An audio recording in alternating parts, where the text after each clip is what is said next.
FAE-01 C3PO R2D2 1.21 gigawatts. What is next from Makers? What's up everyone, I am Jason C. Today is the newest release in the already popular wood finishing series from Maker's Mark.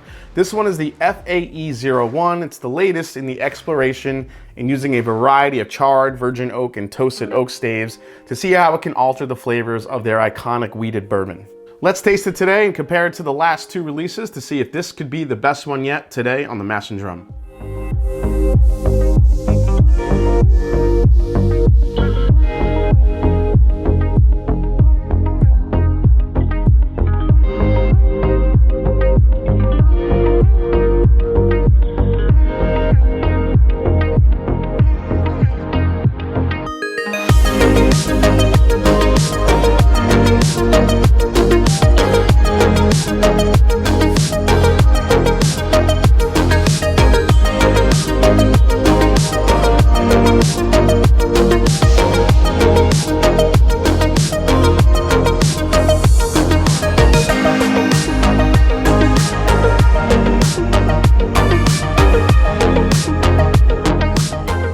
The Maker's Mark wood finishing series launched in 2019. They introduced the series with Maker's Mark RC6, which at the time was their first nationally available limited release from Maker's Mark.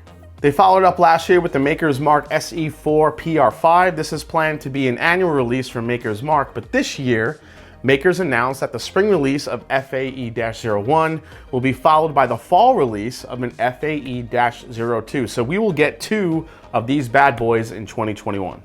All right, so FAE-01, it gets its names from the fatty acid esters that give the bourbon their unique flavor. Non-chill filtering allows long-chain fatty acid esters, FAEs, to remain in the liquid, which contributes to the creamier mouthfeel and helps preserve and elevate the fruit characteristics in the bourbon. For 2021, we leaned into our column stills and non-chill filtering process, which simply put, helps us retain the texture and higher viscosity of the whiskey, says Jane Bowie, Maker's Mark Director of Innovation, in a press release. All right, so the staves. The FAE-01 uses an American oak stave that is seared on one side and left raw on the other. This is the first time Makers has used a stave that has raw, an uncharred or toasted wood.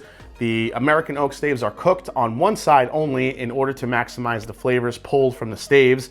The infrared side for heavier wood extractives, and the raw side to allow more fruit-forward elements. So personally, I think what Makers is doing by altering their flavor profile has gotten the attention it deserves. Just pour that real quick.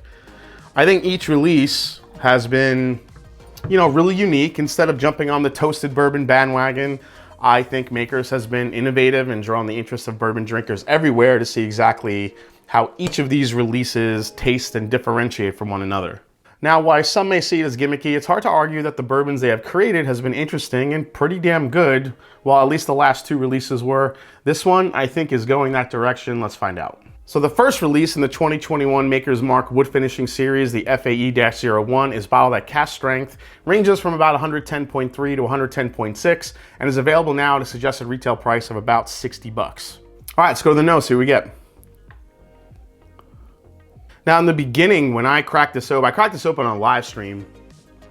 I mean, it was very apple cider forward. And I am still getting a good amount of apple cinnamon. But what's happened to this is gotten way more of a charred oak characteristic. There's some maple syrup in there, beautiful hint of cherry, very, very rich dark caramels. And when you kind of pass it by your nose quickly, you do get this nice little, reminder of walking through a barrel warehouse. If any of you have ever been on a tour and walked through a warehouse, it has a very distinct smell, and this definitely is bringing that a little bit. I'm still getting that apple cider note in here too, though. Getting a little bit more cherry, though, a little bit more cherry punch, dark sugars. It smells awesome on the nose, I will say that. So let's go for a taste, see what we get. Very fruit forward. It's very fruity. But also with a nice little tobacco punch on the back end too. Nice little sweet tobacco.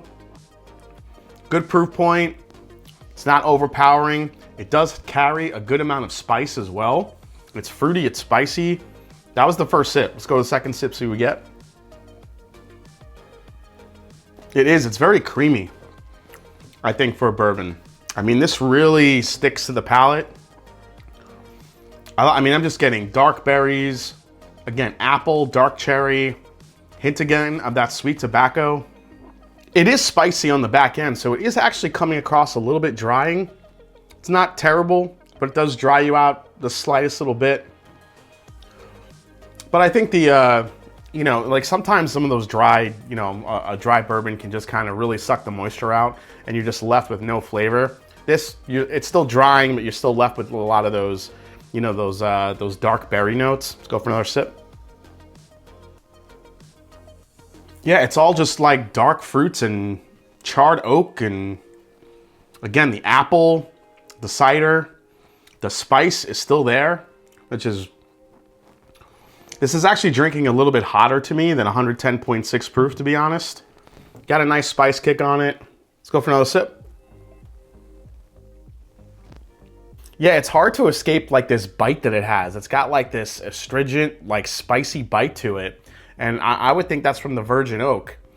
You know, it really just kind of gives you this little, like this spiky type of experience, but at the same time, giving you very fruit forward notes, a little bit of that sweet tobacco note as well. Getting some dark berries. Again, the cherry is still there. The apple is still there. A lot of cinnamon, nutmeg, some baking spices come to the forefront as well. Let's go for one last sip, and then we're gonna compare them to the other two and see how it does. I feel like the more I sip this, the more the wheated bourbon characteristic is coming through. Starting to pick up that you know, that red winter wheat there that Makers is so famous for using. So right from the get-go on the front of the palate, you do get the little bit of the you know, that virgin oak, that spiky, that pepperiness that just kicks off the experience. Then it's like maple syrup. Again, a lot of the dark berries, the blackberries, dark cherry, a lot of apple. I'm still getting here like an apple cider, almost like a spiked, like peppery apple cider. But then as it works its way back, you get the little slight hint of tobacco. It's a lot oakier than I thought it was gonna come across as well. That spikiness as it has, it's very prominent, it's lingering. But again, but so are the fruit characteristics to it. But yeah, the apple cinnamon, all that stuff to it. That's good. All right, let's compare them to the last two releases and see which one I like the best. All right, so we're gonna compare it to the first two releases. First is the RC6. Now these staves were developed over the course of 2 years in partnership with barrel producer Independent Stave Company. Stave Profile RC6 is made from American oak that has first been exposed to the outdoors or seasoned for an extended 18 months before being toasted in a convection oven. RC6 was developed to feature more pronounced fruit notes and a brighter finish while retaining the balance and baking spice and sweetness found in regular Maker's Mark. So for the SE4xPR5, Makers used two staves, two different stave profiles developed in partnership with Independent Stave Company again. Now, these staves are a marriage of virgin toasted American oak and virgin French oak staves, which were aged outside for a full year. In the end, the company used a blend of these stave finishes. They were specially chosen to heighten the vanilla and caramel notes in Maker's Mark. All right, so let's start with the RC6. We'll work our way down into this year's release. Let's see which one I prefer here. Now, I haven't gone to these two in a little while, so it's actually a different kind of fruity. So RC6 comes off a little bit more apricot to me.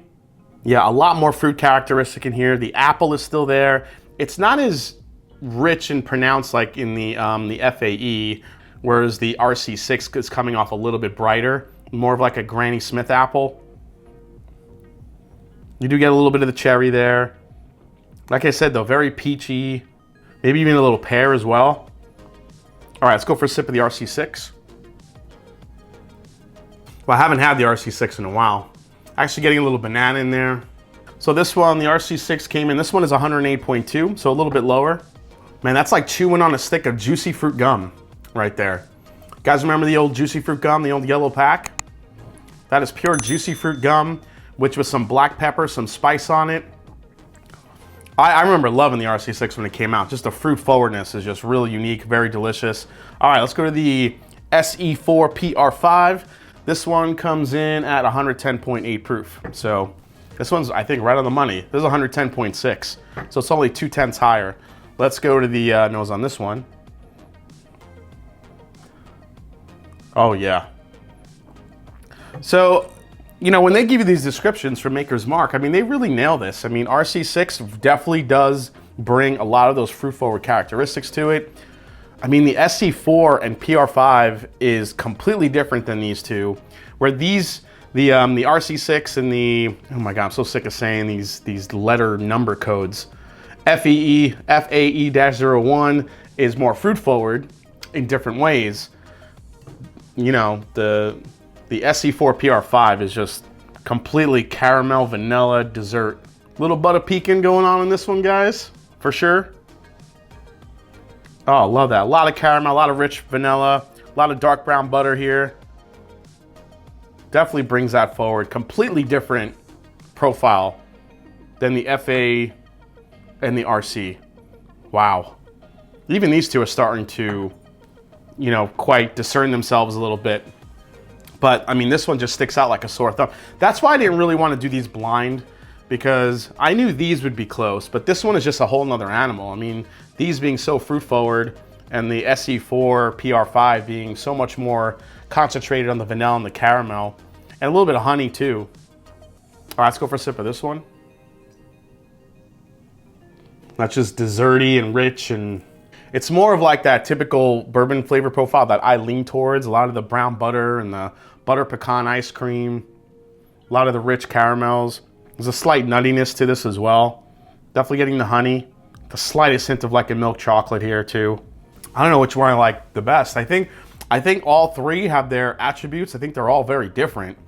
I think for me personally, the one I would reach for most is this one, which is the SE4xPR5. Just because I love those pronounced notes of butter pecan and caramel and vanillas, a little bit of chocolate, the roundness of it. It still has that little bit of a weeder characteristics that I really like with those amped up desserty profiles. But I mean, the RC6 and the FAE, I mean, from a fruit forward standpoint, I don't know, there's something really unique about the FAE that I really like. Yeah. All right. So I'm gonna put it in this order for me. My favorite of the three still is the SE4xPR5. Just, again, there's nothing wrong with any of these three. They're all different. They're all good, but they're all very different. The SE4xPR5, again, those pronounced sweetness notes that I love, those rich brown butter, the butter pecan, I love it. The FAE-01 is very, very, very close behind it though. I absolutely love how rich and textured it is.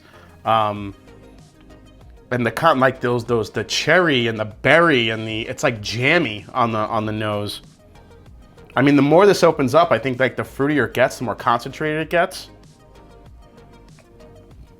The SE4 and the FAE-01, sorry about this. This is a lot of letters and numbers. It's like freaking nuclear codes. But these two have quickly become some of my favorite expressions I've ever tasted from Maker's Mark. If you like those really fruit-forward profiles, the apple, the cinnamon, the cherry, like an apple cider, some oak, some spice, really nice balance, grab that stave profile FAE-01. You will not be disappointed. I think it's a great, great entry into the wood finishing series. I hope they keep doing it. I'm curious what number 2 is gonna be as we get into the fall. But I think for more of an everyday sipper, the SE4xPR5 takes it for me. All right, guys, well, hope you enjoyed this review for the brand new Maker's Mark wood finishing series, the first release for 2021. Like I said, we're gonna see another one in fall. This is the FAE-01. We're gonna see a 02. If you liked the video, please hit the subscribe button. Please like it as well. Also, if you haven't yet, follow me on Instagram, follow me on Twitter. Let me know if you've had this yet, what you think of it. Is this your favorite from the 3 that you've tried? And as I always say, it's not about the whiskey, it's the people you share it with. Keep it coming, makers. I wanna see what you got in store for number 2. Take care, everybody. See you next time on The Mash and Drum.